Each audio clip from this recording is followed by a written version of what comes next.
আব্দুল করিম বলে দয়া করো আমারে, নত শিরে করো জোরে বলি তোমার দরবারে। ভক্তের অধীন হও চিরদিন, থাকো ভক্তের অন্তরে। আরে ভক্তের অধীন হও চিরদিন, থাকো ভক্তের অন্তরে। কেমনে চিনিব তোমারে মুর্শিদ ধন হে, কেমনে চিনিব তোমারে।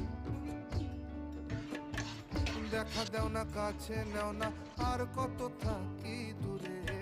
দেখা দেও না কাছে নেও না, আর কত থাকি দূরে। কেমনে চিনিব তোমারে মুর্শিদ ধন হে, কেমনে চিনিব তোমারে। আরে কেমনে চিনিব তোমারে।